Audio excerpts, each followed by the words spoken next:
Que vous inspirent ces images de ce retour de Nicolas Sarkozy et ce retour annoncé d'ailleurs en politique de l'ancien chef de l'État? Il faut se souvenir des raisons pour lesquelles il y a ce retour, entre guillemets. C'est d'abord et avant tout parce que le Conseil constitutionnel a retoqué les comptes de campagne de l'ancien président de la République, ce qui est quand même grave dans l'histoire des institutions, que cette décision était la confirmation d'une autre décision en première instance de la Commission nationale des comptes de campagne, qui a relevé 3 infractions, c'est le mot qui est utilisé, 3 infractions. D'abord, le financement de la campagne sur des fonds de l'Élysée, c'est-à-dire payés par les contribuables sans contrôle.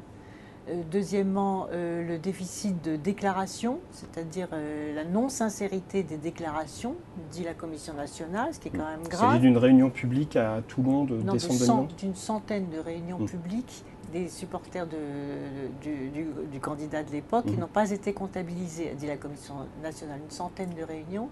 Et enfin, le dépassement du plafond. Mais vous savez, s'il s'était agi d'un maire d'une commune rurale, des territoires que l'on connaît, il y a beaucoup dans l'ouest de la France, mais il aurait été déclaré inéligible. C'est d'ailleurs ce qui s'est passé pour un certain nombre de candidats socialistes. Exactement. Et de candidats UMP, puisqu'il y a eu 4 annulations de parlementaires UMP, 4 annulations de parlementaires socialistes et 1 de parlementaires centristes qui se sont retrouvés inéligibles. Quelquefois, absolument. Alors, quelquefois, pour des dépassements minimes. Oui, Est-ce que la loi n'est pas trop sévère? Qu'est-ce que vous en pensez? Est-ce qu'il ne faudrait pas qu'elle soit plus proportionnée? Au contraire, la loi n'est pas assez sévère pour un ancien candidat à l'élection présidentielle, puisque lui n'est pas déclaré inéligible.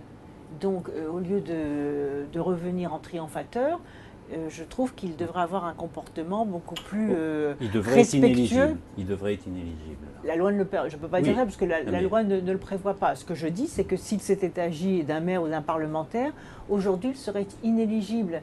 Donc ce comportement de triomphateur est un peu décalé. Je crois que c'est toute la vie politique et une fois de plus le manque de moralisation de la vie politique qui en prend aujourd'hui un nouveau coup. Et quand il dit « je suis solidaire de mon parti », c'est le contraire. Il vient chercher en plus la solidarité de son parti. Alors qu'il devrait rembourser de sa propre poche les 11 millions qui manquent à l'UMP aujourd'hui? Ça serait pas normal puisque c'est lui qui a commis l'infraction. Vous voyez, donc là il va chercher des contributions des militants qui... Ces contributions-là vont être en partie donc payées par les contribuables, puisqu'elles sont déductibles des revenus imposables à hauteur de 66%. Donc une nouvelle fois, c'est le contribuable qui va encore payer ce qu'il a déjà payé, puisque l'utilisation du budget de l'Élysée n'était pas conforme à la loi, était déjà une transgression de la loi.